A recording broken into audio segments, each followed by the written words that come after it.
Welcome to the Midwest Education Technology Community Podcast, otherwise known as METC.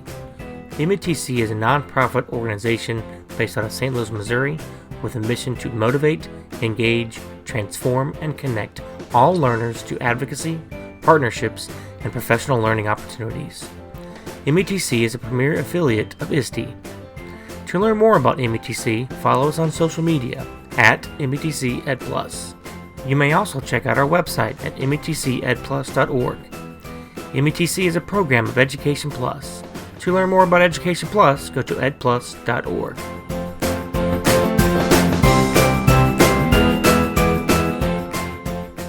Welcome to the METC Podcast, Episode 9. My name is Jonathan Lee, and I will be your host for this episode. In this episode, we talk about a topic called BreakoutEDU. Have you heard of it? I bet you probably have. If you haven't, then it's definitely something you're going to want to check out. So in this episode, I interview a local educator named Debbie Fucaloro, and she is what you would call a local expert, a resident expert on this particular topic. She is constantly creating, facilitating, engaged in BreakoutEDU, and she provided me with some great tips and tricks on various items about how to create them, about where to get the materials, what Facebook or Pinterest boards to look into to get more resources. We talk about how you can integrate this with any subject area and how the students gain some really, really important skills just by completing the breakouts, whether they break out or not. And so, without further ado, I want to go ahead and get to the episode. And thank you for listening. Thank Debbie for being a part of it, and I hope you enjoy it.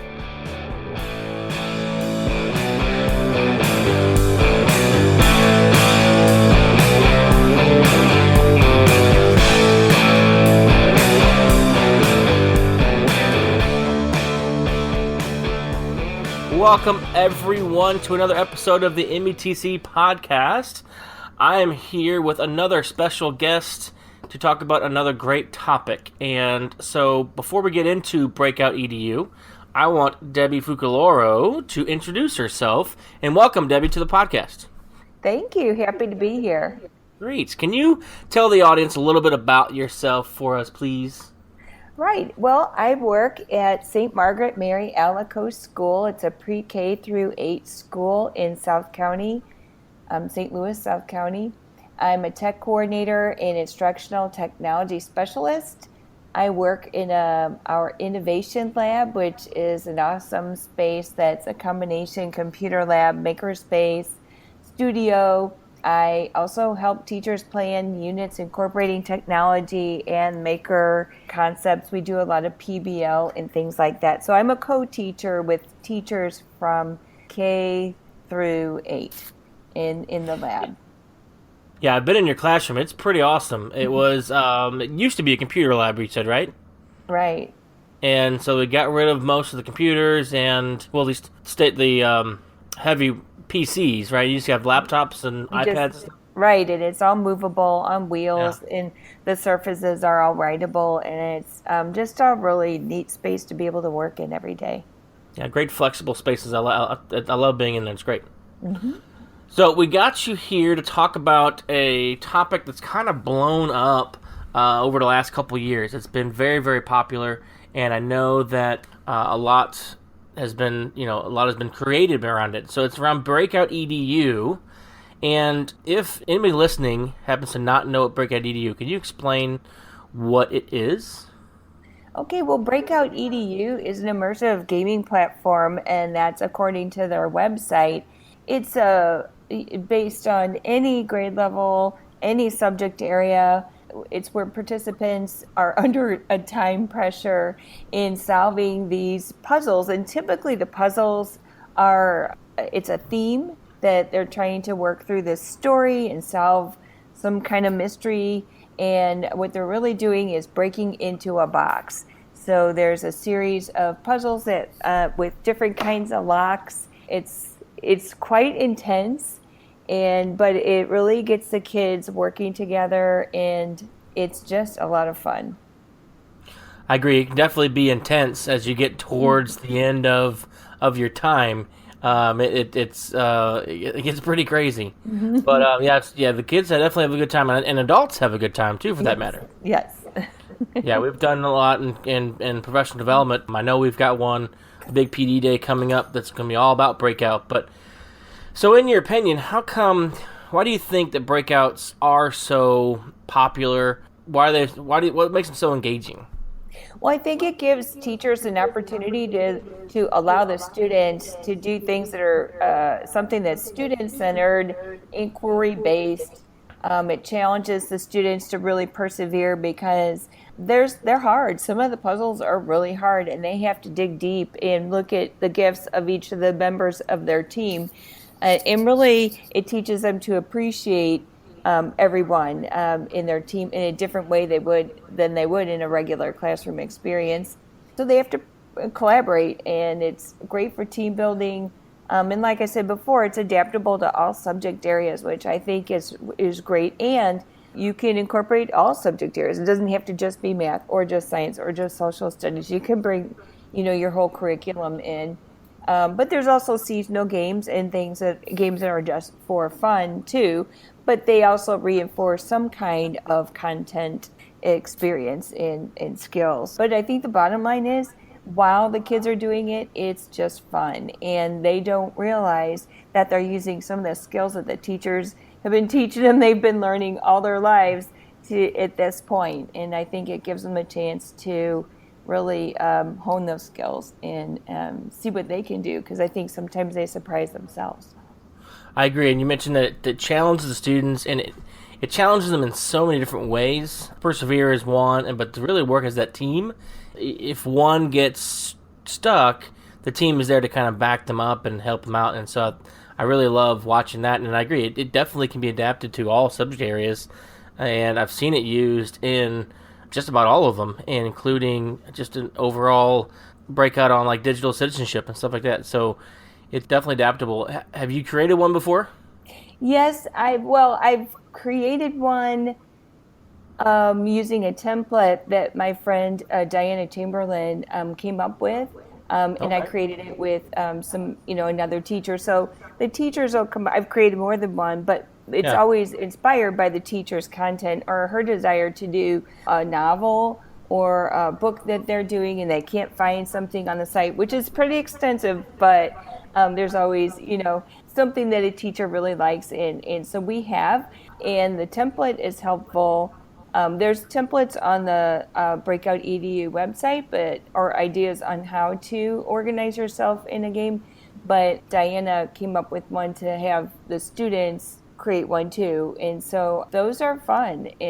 But you know what? It's not easy to do, and it's not it's time intensive, but it's really satisfying to see the end product being played, and then going over it and trying to adjust, and because I don't think they are ever finished products, because you can always think of other ways to add to them, even the so-called finished ones. So it's not easy, but I think and I don't mean that. It's just that you get into this perfectionist mode where you keep making it better and better, and then you start thinking all day long about.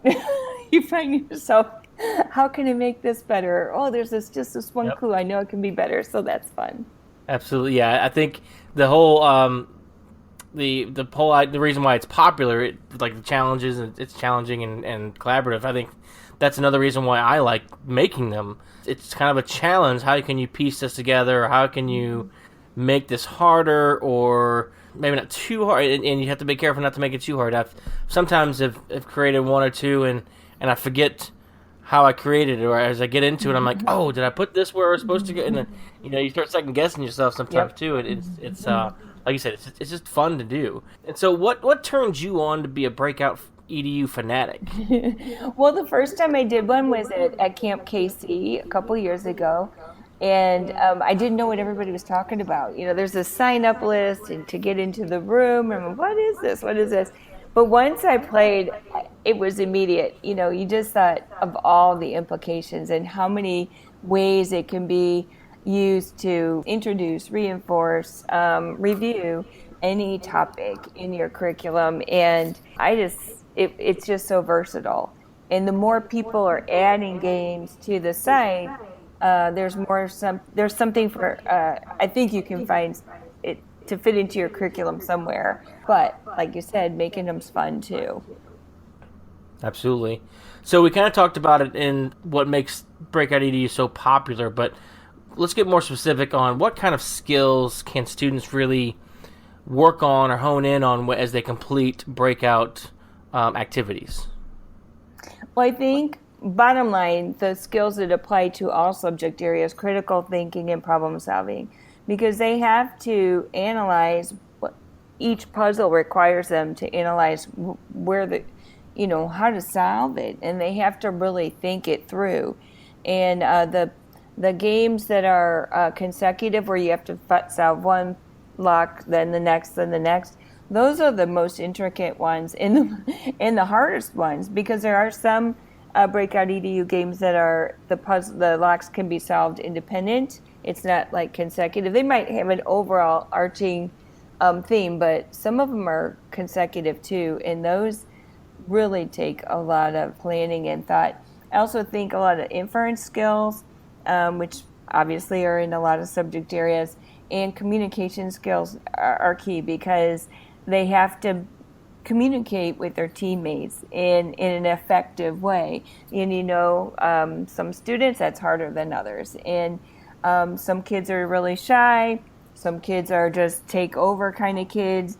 And both of those kind of kids need to change, adapt. And some, I think it just teaches them in a safe environment how to do that. Yeah, and it's fun to watch them kind of come out of their shell. Some of those that are not very good communicators, or they're kind of shy. They want to stick, kind of hang back, whatever. They may do that at first, but then as they get into it and they get engaged and excited about it, they really just kind of, it's almost like a light switch turns on and they come alive. And next thing you know, they're part of it. So it's pretty neat. And so we mentioned again also that it can be adaptable to all subject areas, all grade levels even. Let's get into specifics about how it can support curriculum. Is it really just kind of playing the game? We know, it's just a game, and maybe it's a math game or a social studies game, whatever, but does it really support like a 5th grade curriculum or a 7th grade curriculum? Yeah, I think it does, because especially, when you go into the site, it has, if you go by subject area, grade level and subject area, you really do see where teachers have been putting in games that are standards based. Some of the goals and standards are being met, and they'll write those in as well. And so you're sure to be, hit those standards that you need to hit. I really like that because they're formed. So they have two kinds of games. They have games available that have been vetted, and those are in one section of the website. And then there's games that are in the so-called sandbox, which means they haven't been completely vetted yet. And so people are still giving feedback on all aspects of the game. It could be a lock, it could be one of the puzzles, or it could be ideas on how to make it better. But once they've been vetted and they've done a video, then they get put over into the other site. Now, as a user, you have access to all of those. You just understand that when you use the sandbox games, they want feedback first of all, and you fill out a form when you're done. They might not be done. And so, when you pick one of those, you can even hone that more to your curriculum, but at least you have this framework that's already mostly completed for you. So I think it's really up to the teacher to, analyze and see, what do I need or want to touch on, and you can make it work in these games. And you can rewrite one puzzle or two. It doesn't matter. So I think it can, through gaming, help you reach your goals, your curriculum standards, and I think that's what's so attractive about it. Debbie, you mentioned a lot about the sandbox. So if I'm new to Breakout EDU, where do I go for resources? Okay, so I would suggest going to the BreakoutEDU.com website and signing on or signing in, signing up, and they will send you the password where you can go in and see all the vetted games as well as the sandbox games. I'd also suggest going to the Facebook joining the Facebook community, and it's so active and vibrant that they've broken that down into different subject areas and grade levels or hunks of grade levels. That's a really great community to join. And also following the hashtag BreakoutEDU on Twitter and checking out Pinterest for people sharing games, advice about locks, just all kinds of the equipment kind of things that you can do as well on Pinterest. Yeah, I have not been on the Pinterest site, but I do follow or belong to the Google Plus community. It's pretty active. I get quite a few updates and messages stating there's been a new question or a new message, and so they're very active there. But yeah, I haven't checked out that Pinterest one yet. Mm-hmm. Yeah, if you just put Breakout EDU into the search, some people have boards. I have a board just for Breakout, and lots of people do. But it's interesting because then you can get real good information on locks and advice on, how to open them. That's another idea is the YouTube channel. If you search, a lot of people will put how to fix locks. Like if you get one of the locks and you can't open it, or resetting and setting, all kinds of things on YouTube as well. Okay, good. Yeah, good to know, because I have that directional lock and it breaks quite often. I tell you what. I know. Well, now they changed it and they made it like the word lock, only they're arrows. Those, it's not as I think it's still exciting. Those are really easy to set too. So Yeah. the directional lock has caused a lot of people problems. I've had them.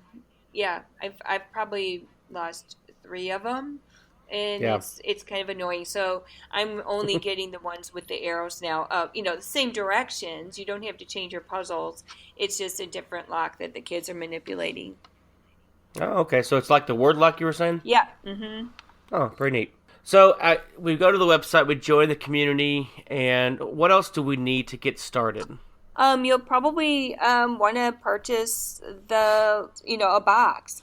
And so you can do it 2 ways. The physical box that has the physical locks, or you can use the app. There's a Breakout EDU app that has all the different locks on it as well. Or you could use both in combination. So like we talked about the directional lock, I only had 2 and I had 3 boxes going at one time. So I used the app for the directional lock on the app, so that those kids weren't without a lock, Yeah, so the Breakout EDU site, you can purchase a whole a box, and it's got all the locks and things in it and some other little supplies. Or they give the open source on Amazon where you can purchase all that stuff separately, and they give you the directions on how to build the old box, which is a wooden box. The new ones are not wooden, but it still gives you the directions. And so the site has all that on it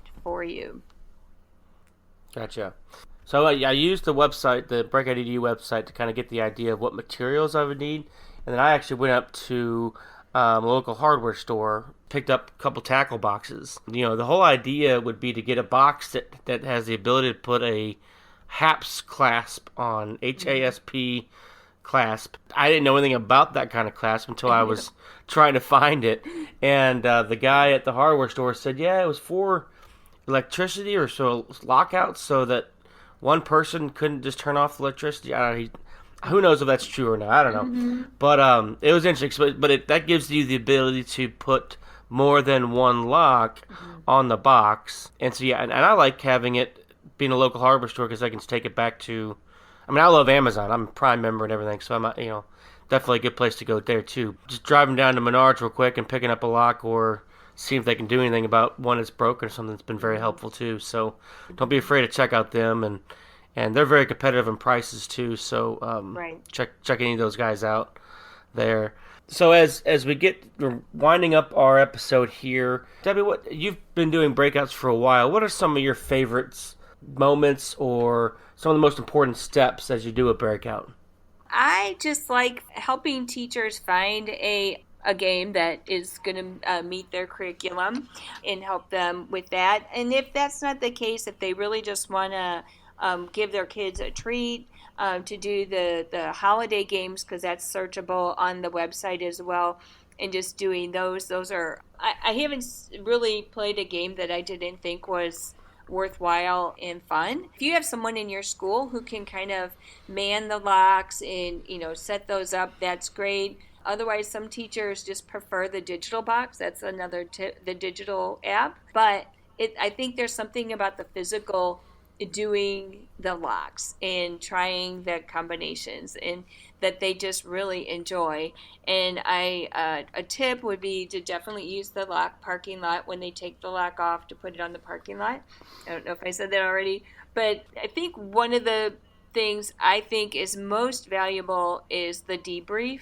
No matter what age, even the adults, the teachers, the debrief, that a lot of the questions are on the site, and they give cards, or you can purchase cards or something. I just made a slideshow of the debrief with all the different questions, and then we sit around and ask the questions. So we gather the kids together, whether they broke out or not. How well did your group work together? Do you think the group could have been more effective? How did you contribute to your team? Because all this reflection is really what the breakout in itself is all about, is that they're developing these skills. Do you feel like your ideas were heard? Would the results have been different if you had tried to break into this box all by yourself? And it's interesting because as the kids mature, they realize there's no way I could have gotten into the box by myself in that time. And a real favorite is the shout out. I mean, so what we say is, describe how another member of your team exemplified cooperation or collaboration. The kids are so cute and generous with their ability to just really recognize their teammates, and they get bashful, or they get like, oh my gosh, they thought that of me. And to see them at the different age groups really think about that, I think is really important. And I think that is the biggest value of playing Breakout, is that they're developing these skills of cooperation, collaboration, problem solving, critical thinking, but under pressure, and valuing their teammates.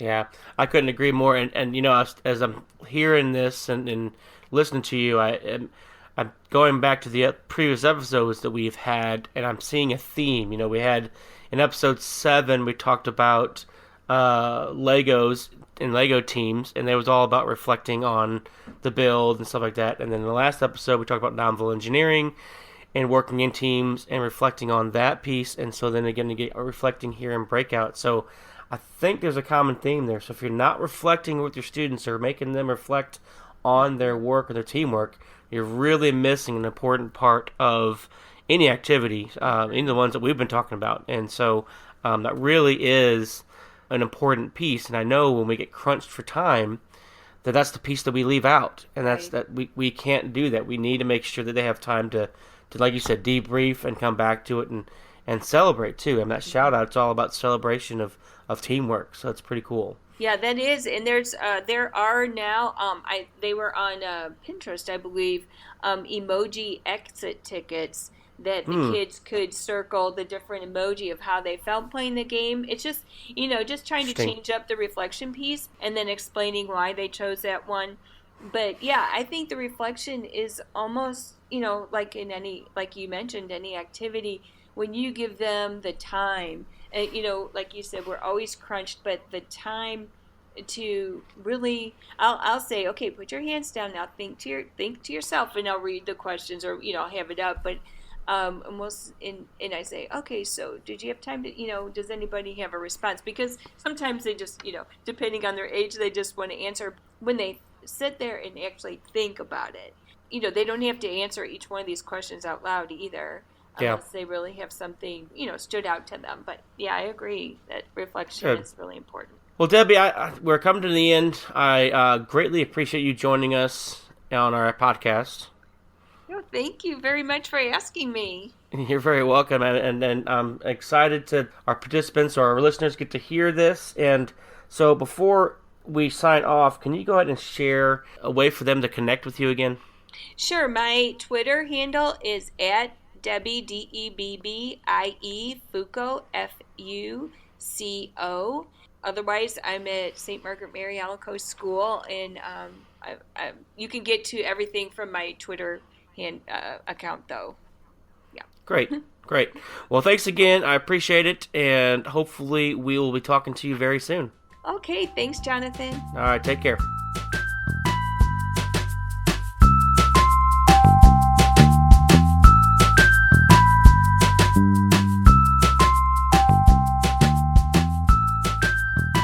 Hi friends, this is Nick Cusimano encouraging you to join me this summer for METC Ed Plus's Summer PD series, Break Out of Your Classroom and Bring Your Own Breakout Box. Join us for 2 days of professional learning like you've never experienced before. Break Out of Your Classroom and BYOB will be filled with fun, collaborative learning sessions. On day 1, everyone's invited to bring your own breakout to share with others. Then we'll learn all about the games and discuss the benefits of this creative problem-solving team experience. On day 2, we'll build your own breakout game, so bring supplies and ideas.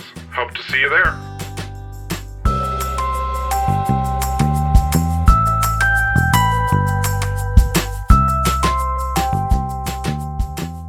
Well, it is time to wrap up another episode. Episode 9 is in the books. Thank you, Debbie Fucalora, for joining us. I greatly appreciate you taking your time.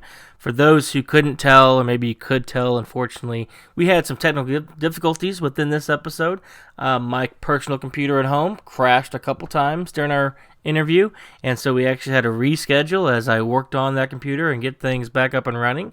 And so, Debbie, I appreciate you putting up with the time constraints and the scheduling issues and the crashing. So it's greatly appreciated there. So thank you for listening, and I appreciate that. And if you want to take some time, I would greatly appreciate it. Head on over to iTunes or Google Play and give us a review. Check it and let me know how we're doing. And you can also leave feedback on our Podbean account. And sign up and follow us on Podbean. That is metcedplus.podbean.com. You can also check us out on our METC website at metcedplus.org. It's under the About tab, and you'll see the METC podcast right there. So check us out there. Connect with us on Twitter if you want to. Use the hashtag METC podcast as well. We're constantly looking for ideas, for interview topics, for people to interview. So if you want to join me on a future episode, please reach out to me. Again, my Twitter handle is jleetechpercent. That's jleetechpercent, and connect with me there on Twitter, and we will go from there. So thanks again, and until our next episode, take care.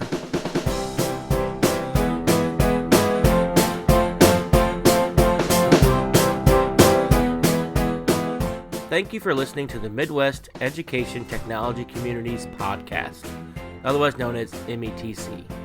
To learn more about METC, check out our website at metcedplus.org or follow us on social media at METC EdPlus. Learn more about Education Plus at edplus.org.